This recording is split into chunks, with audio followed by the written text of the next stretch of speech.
Chers amis, Shabbat Shalom Umevorach. Aujourd'hui, Parashat Kedoshim. Là-bas, il est écrit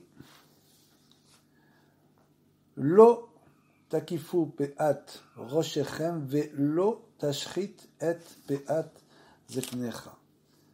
C'est-à-dire que, on parle des pe'ot, bien sûr, ne taillez pas les extrémités de votre chevelure. Ce sont les pe'ot qui se trouvent au niveau des tempes, bien sûr, et ne rase pas les coins de ta barbe. A priori, ces injonctions nous semblent extrêmement bizarres. Quelle est la raison pour laquelle l'homme doit laisser pousser, si possible, ses péotes et aussi sa barbe? Quelle est la signification profonde de tout cela? Est-ce que ça a vraiment un sens? Bien sûr, pour savoir la connaissance véritable de cela, il faut aller un peu dans les écrits profonds de la Torah. Et Rabbeinu nous dit là-dessus, bien sûr, que Ikar Ha'ish Israeli Nivra Bishvil She Ishtadel Kol Yamav Be'egiot Be'avodat Aborit Barach. L'essentiel de l'homme israélien, du juif, c'est de toute sa vie chercher, rechercher l'Éternel, connaître ses voies. C'est la vie véritable du juif, bien sûr. Ad she'iske la da'at ameti la kir de boro, jusqu'à ce qu'il arrive à une connaissance véritable du Créateur, en quelque sorte, et de sa providence, bien sûr. Comment? Al-yede amshachat ada'at shel hamakifim, en faisant descendre sur nous la connaissance, en intériorisant les connaissances extérieures. On va expliquer qu'est-ce que représentent pour Rabbeinu les makifim. Les makifim, ce sont des connaissances qui sont encore extérieures à l'homme, des choses qui lui sont encore inconnues et qu'il n'a pas encore intériorisées. Comme on pourrait dire que les peuples emploient le thème de aura, l'aura. Une aura, c'est une lumière donc extérieure qui entoure l'homme, qu'on appelle les makifim, et cette connaissance-là est une connaissance qu'il n'a pas encore comprise et intériorisée. Donc le but, c'est d'intérioriser ces connaissances extérieures.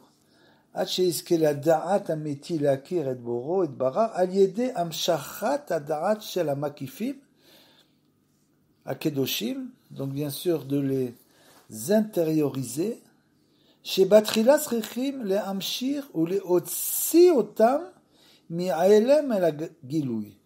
La première chose, quand on étudie la Torah, quand on prie, quand on fait Hitbod des doutes, et quand on, bien sûr, avance dans le domaine spirituel, on reçoit sans arrêt des nouvelles connaissances, des chidushim, des choses qui pour nous étaient inconnues jusqu'alors, et qui se dévoilent à nous, du fait de notre travail spirituel, bien sûr, chacun selon son travail et ses possibilités. Et donc, la première chose, c'est le dévoilement, c'est-à-dire de comprendre une chose, la révélation d'une chose que nous n'avions pas compris auparavant.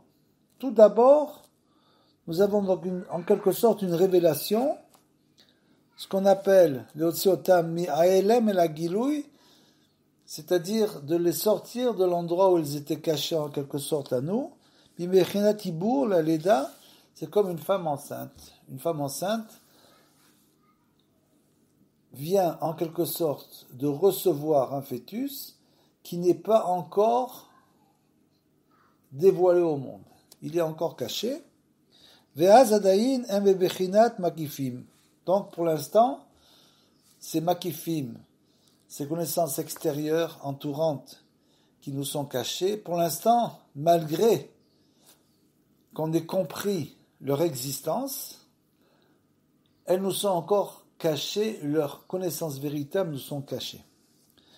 Ve'acharkar, et après, donc, le deuxième stade, Srichim litiagea alze ou les amshir otam. Donc après, il faut continuer, bien sûr, à approfondir la connaissance pour essayer de comprendre le sens profond de ces connaissances que nous avons reçues, les torts pnimiut adaat, et de les faire rentrer à l'intérieur de notre esprit pour vraiment, à force de réfléchir, on arrive finalement à les dévoiler. Ou les asig et amakifim, velasot mi amakifim pnimim. Et donc, dès l'instant où on les comprend véritablement, à ce moment-là, on va les intérioriser, c'est-à-dire que la connaissance ne deviendra plus une connaissance extérieure à nous, ça deviendra nous-mêmes. C'est comme ça qu'on change nos traits de caractère, c'est comme ça qu'on se répare, en intériorisant ces connaissances qui finalement deviennent une part de nous-mêmes. C'est le Etzem, c'est-à-dire véritablement l'essence de l'homme. Toutes ces connaissances qu'il a acquises pendant sa vie deviennent son essence véritable, c'est-à-dire son âme. Son âme est représentée par toutes les connaissances spirituelles que l'homme a acquises dans ce monde. Puisque bien sûr, tout ce qui est matériel ne touche l'âme d'aucune façon. Comme on le sait bien que le matériel, à 120 ans, on le laisse tout ici et on ne monte en haut que avec son âme. C'est quoi son âme? L'âme, ce sont justement tous ces makifim, toutes ces connaissances qui étaient au début extérieures à nous, que nous avons par la suite intériorisées. Vezeu kol tachlito shel isha israéli, et c'est ça bien sûr le but de notre venue dans ce monde. Ce n'est pas de s'enrichir, mais c'est de s'enrichir de connaissances, bien sûr. Qu'ils kol shashwe olam haba, et donc, une fois que l'homme va remonter à sa source, bien sûr, il va remonter avec son âme, c'est-à-dire toutes les connaissances qu'il aura acquises dans ce monde de manière véritable, qui ne sont pas restées extérieures à lui, mais toutes ces connaissances qu'il a intériorisées, parce que, par exemple, la science, ce sont aussi des connaissances. Donc, c'est des choses qu'on étudie, des connaissances, mais qui restent toujours extérieures à l'homme. Ce sont des connaissances qui, en aucun cas, s'intériorisent.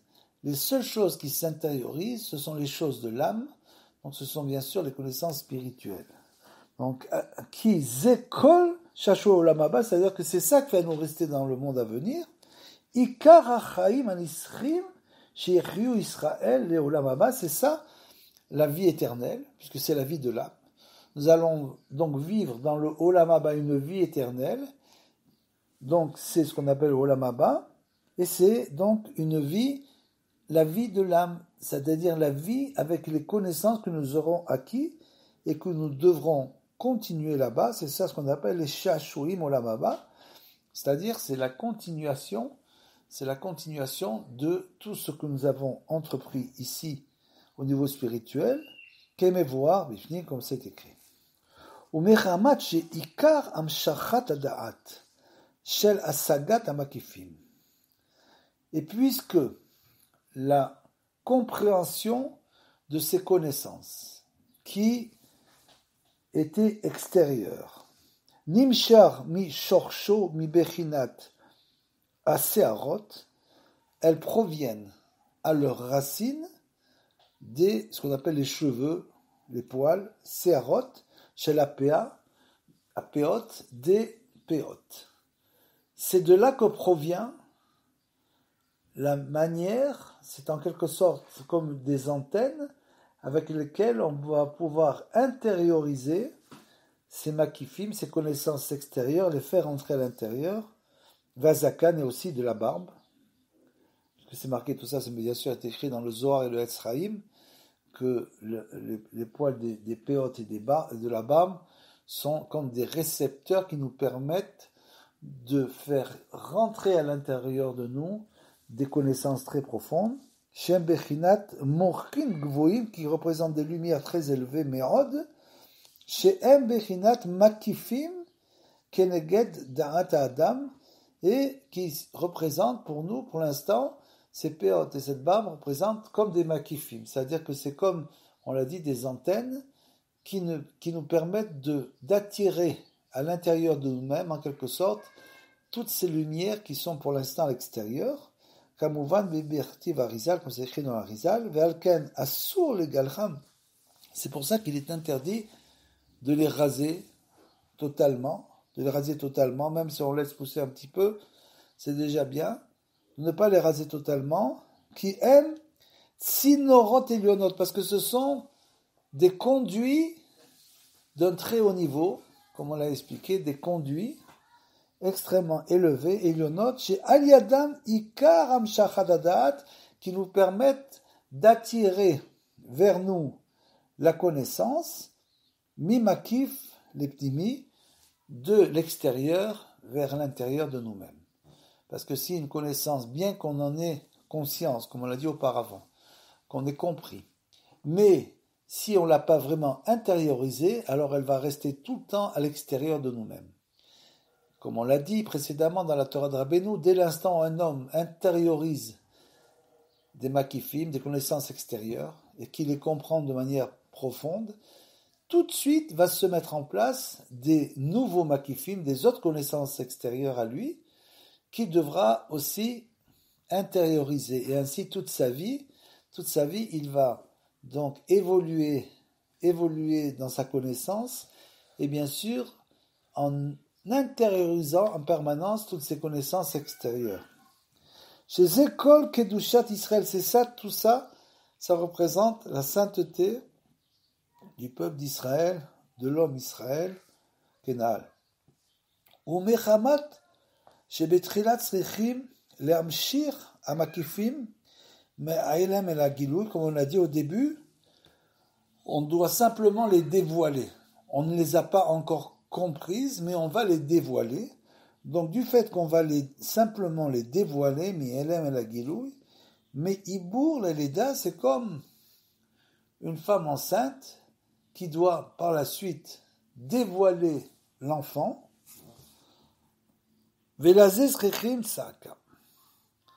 Pour les dévoiler véritablement, nous dit Rabbeinu, il faut passer par ce qu'on appelle le cri, la tzaka. C'est quoi la tzaka? La tzaka, ça peut aussi être un cri intérieur. C'est simplement le dévoilement de l'homme de véritablement vouloir comprendre toutes ces connaissances. S'il ne fait qu'étudier sans désirer ardemment comprendre des connaissances, alors bien sûr, il va comprendre, mais ça risque de rester au niveau toujours du makifim à l'extérieur. Rabbeinu nous dit que s'il veut intérioriser, il faut qu'il montre à Hachem en quelque sorte qu'il veut vraiment, vraiment intérioriser ses connaissances et les comprendre. Et donc le cri vers Hachem lui permet d'intérioriser ses connaissances. Kemot Sakat Ayoledet, exactement comme la femme enceinte qui est en train d'accoucher et qui crie pour dévoiler le fœtus, pour dévoiler l'enfant. Ayoledet Kodem a Olada, avant l'accouchement. Zebechinat Elokim le Arama Kala. Donc tout ça suit les voies de la nature.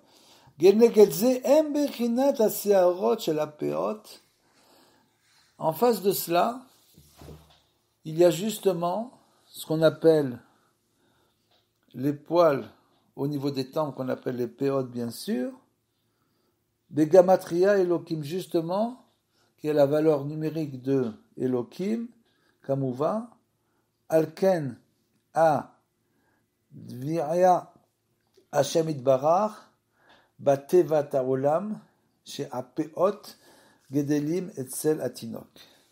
C'est pour ça que même chez le bébé qui vient de naître, les péotes commencent à pousser. Les cheveux poussent, et aussi les péotes, bien sûr. Chez Az, Amochin, Adain, Be'alem Gamor Etzlo, parce que pour lui, toutes ces connaissances, toutes ces lumières sont bien sûr, ils sont totalement cachées, naturellement, et elles sont absolument pas dévoilées.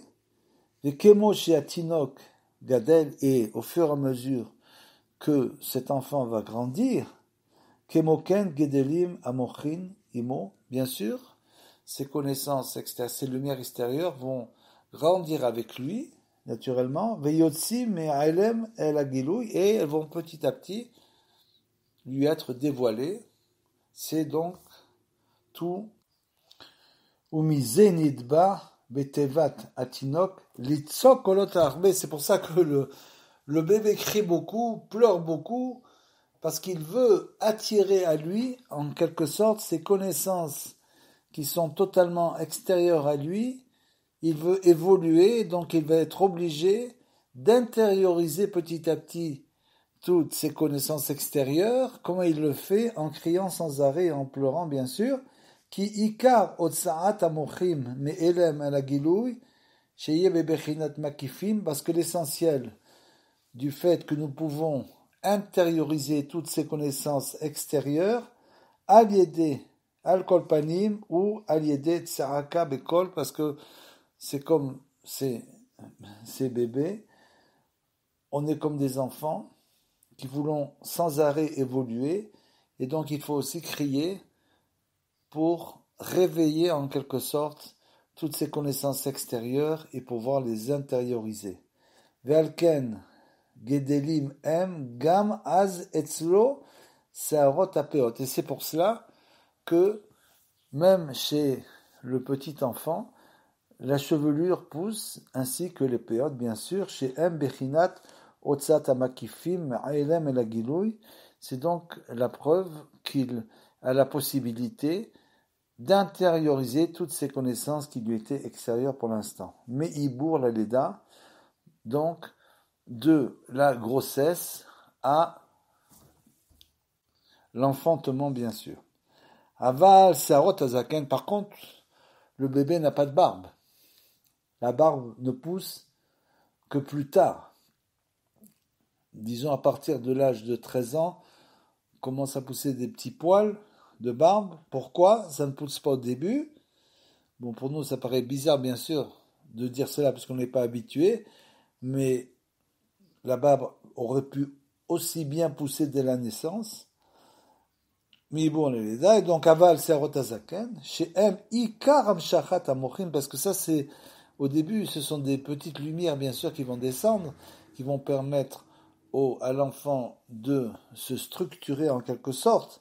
Mais par contre, l'essentiel des connaissances plus élevées, kayadoua bebechinat, sheze bechinat amshachat amakifim, comme on le sait que c'est vraiment, ces connaissances sont des makifim, c'est-à-dire sont des connaissances extérieures maintenant qu'il va falloir intérioriser, les makif, les pnimi, chez ikar shlemut adaat. Donc ces connaissances beaucoup plus profondes qu'on appelle ikar shlemut adaat, qui permettent à l'homme d'arriver vraiment à avoir une grande connaissance et profonde, ze bechinat klasar tikune Dikna, c'est-à-dire Bechinat, Shlosh Esre Midot, ce sont les 13 Midot, chez la Torah Nivreshet Bahem, que la Torah, qui nous permettent l'explication de la Torah. Les 13 Midot essentiels, comme cela bien sûr est écrit dans le Sidurim, à la fin de Korbanot, il est écrit Rabbi Ishmael Omer, Beshlosh Esre Midot, à Torah Nivreshet. Rabbi Ishmael a dit, donc la Torah s'explique par 13 règles d'herméneutique, c'est comme ça qu'on les appelle, ce sont des manières d'expliquer en fait, de comprendre toutes les injonctions de la Gemara, du Talmud. Donc là-bas, c'est bien sûr le Kal Vachomer, c'est-à-dire la fortiori, mais Gezerah Shava, c'est l'identité des termes dans différents textes, Binyan Av Uktuv Echad. C'est donc la règle généralisée à partir d'un seul verset ou l'association de deux versets, etc. Donc il y a 13 règles générales, des règles particulières, générales, etc. Donc tout ça, c'est pour tirer une conclusion pour le particulier ou bien sûr, pour le général. Ce sont des manières d'expliquer la Torah. Ce sont des manières d'expliquer la Torah pour l'étude du Talmud, bien sûr, puisque c'est l'essentiel de l'étude de l'homme. Alors bien sûr, l'homme doit arriver, grâce à ces 13 règles, petit à petit, de comprendre en profondeur la Torah, d'attirer vers lui ce qu'on appelle les makifim, de les intérioriser, d'intérioriser toutes ces connaissances extérieures. Il nous dit Rabbeinu, chez Aliedeze, Mevinim ou Masigim, Kol Chidushe Torah, c'est grâce à ces 13 règles qu'on arrive à comprendre ce qu'on appelle les Chidushe Torah, des nouveautés, c'est-à-dire des nouveautés pour nous aussi, c'est-à-dire des choses qui étaient, pour l'instant, qui nous étaient inconnues et que nous découvrons, c'est ça une nouveauté. C'est pour ça que quand l'homme va étudier au Beth Midrash, quand il ressort de là-bas, ou quand il va dans un lieu d'étude, il ressort de là-bas, il ne sera plus le même homme. Il sera renouvelé. Pourquoi ? Parce qu'il est ressorti avec des nouveautés, des choses qu'il a apprises et qu'il ne savait pas auparavant. Et c'est ça, les véritables nouveautés. Donc c'est pour ça qu'il faut constamment étudier pour se renouveler en permanence, comme on l'a dit, chez Ze Ikar Bechinat Amshachat Adaat Mimakif Lipnim. C'est ça l'essentiel de recevoir la connaissance, donc d'intérioriser cette connaissance extérieure. Alken Searot Azaken, c'est pour ça que la barbe, Enam Gidelim Ki Im Beme Gadloto, c'est pour ça que la barbe ne pousse pas chez les enfants, uniquement quand ils deviennent adultes. Pourquoi ? Parce que ce sont des connaissances que seul l'adulte peut appréhender, bien sûr. Un petit enfant, à part, parce qu'on dit que le Mashiach, quand le Mashiach viendra, ça sera effectivement un enfant qui aura une connaissance incroyable. Donc à part pour le Mashiach et peut-être des très très grands sages, puisqu'on le sait,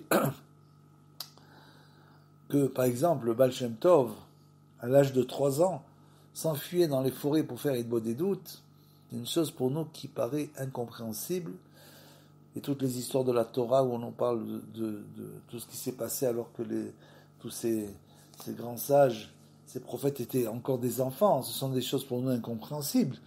Mais c'est ça l'essentiel de savoir que pour nous, dans la voie normale, c'est à partir du moment où l'enfant grandit, devient un adulte, que va commencer à pousser sa barbe, et c'est le signe qu'il a la possibilité d'attirer vers lui les makifim, des connaissances extérieures, qu'il intériorise, et qui sont souvent des connaissances profondes, et nam gdelim ki im bime gadlut shel adam. She'azman ashlamat amochim ve'adaat le'achnis amakifim lepnimim adaat, parce que c'est le moment d'acquérir la connaissance véritable. Umechamat she'ikar amshachat amakifim la asotam pnimim ou aliede kedushat shivat hanerot, et comment pouvons-nous véritablement intérioriser ces connaissances? Quelle est la règle? Quelle est la loi parce que c'est bien beau de parler et de dire tu vas étudier, etc. Mais est-ce qu'il y a véritablement un chemin, une voie pour intérioriser toutes ces connaissances qui nous sont extérieures, pour pouvoir vraiment continuer dans la voie de la Torah et de la sainteté? Est-ce qu'il y a un chemin? Et Rabbeinu nous donne la solution, puisque comme on l'a dit, sa Torah est une Torah Etza, uniquement de conseils, il nous donne le bon conseil maintenant pour y arriver.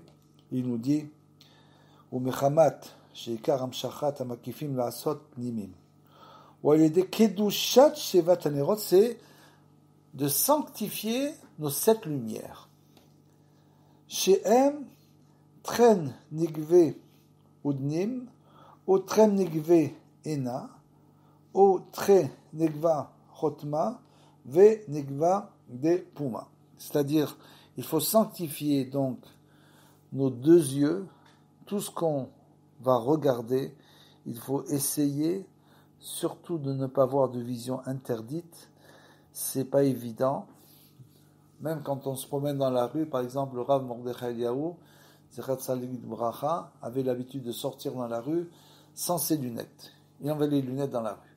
Donc il faut essayer, même quand on se promène, de ne pas regarder ce qu'on ne doit pas voir, de ne pas entendre avec nos deux oreilles ce qu'on ne doit pas entendre, de ne pas écouter sans arrêt des informations qui ne servent strictement à rien. De les écouter une fois, de temps en temps, très rarement, pour être au courant bien sûr, mais autrement ça ne sert strictement à rien puisque ça change sans arrêt.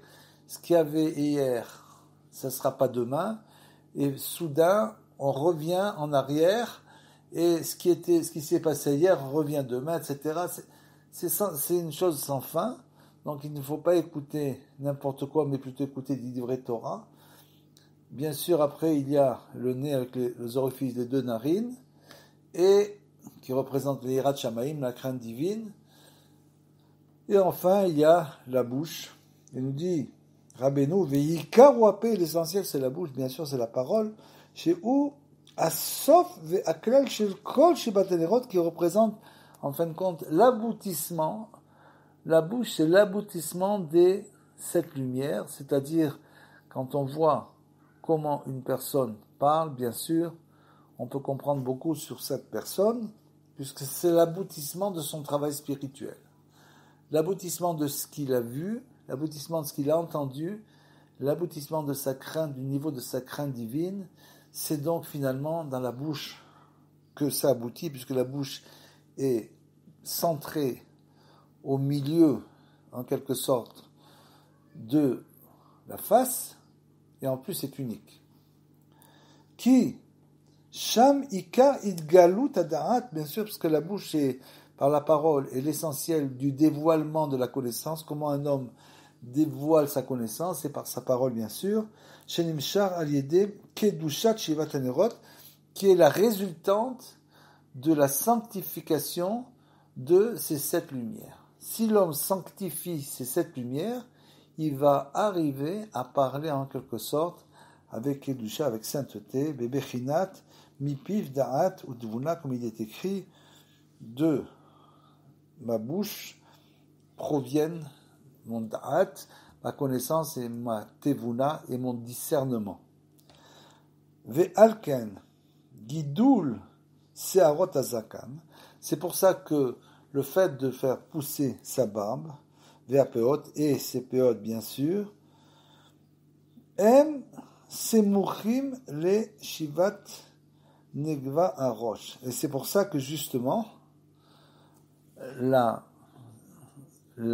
barbe et les péotes, en fait, sont entourés en quelque sorte par les 7 nérotes, les 7 lumières, les 7 orifices, qui se trouvent, la barbe se trouve donc autour, ainsi que les péotes, c'est comme une parure des 7 lumières, des 7 orifices dont on a parlé.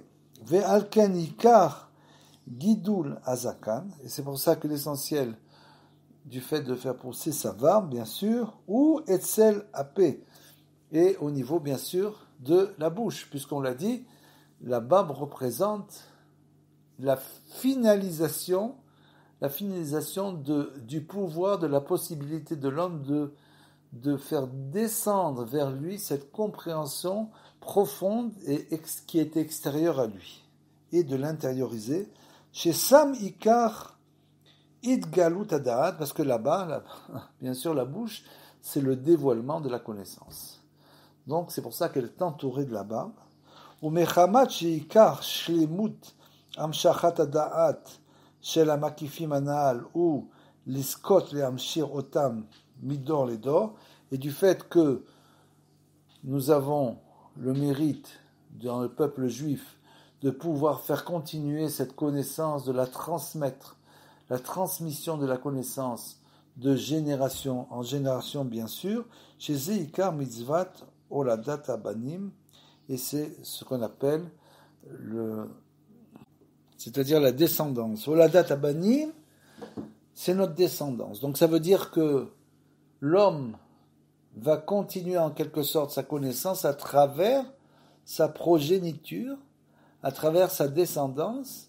Et c'est comme ça que nous avons reçu donc depuis Moshe Rabbeinu, de tous les sages qui ont existé depuis lors, nous ont transmis à travers leur descendance, bien sûr, cette connaissance qui est arrivée jusqu'à nous, ce qu'on appelle Oladat Abani, Ke Mevoar, Bifnim, comme c'est écrit à l'intérieur du texte, qui ken a saris, et justement, ceux qui ne peuvent pas avoir d'enfants, les eunuques n'ont pas d'enfants, alken a saris, shenam yecholim liskot lebanim, qui ne peuvent pas du tout avoir d'enfants, justement ceux-là, alken en lozaken, n'ont pas de barbe, n'ont pas de poils. C'est-à-dire que les gens qui n'ont pas la possibilité physiologiquement d'avoir d'enfants, justement ces gens-là n'ont pas de barbe, parce qu'en quelque sorte, ils ne peuvent pas transmettre leur connaissance à leur descendance. Donc c'est là la preuve que la barbe a une importance primordiale dans la transmission, dans la réception donc des makifim extérieurs, dans l'intériorisation de ces makifim et dans leur transmission à la descendance, qui eno zoché le amshachat amakifim, parce que le eunuque, du fait qu'il n'a pas de barbe, il ne peut pas continuer en quelque sorte, il n'a pas de transmission à la descendance anale, le shlemut bien sûr, shem bechinat zakan, qui est représenté par la barbe. Shabbat Shalom, on me voit à tous.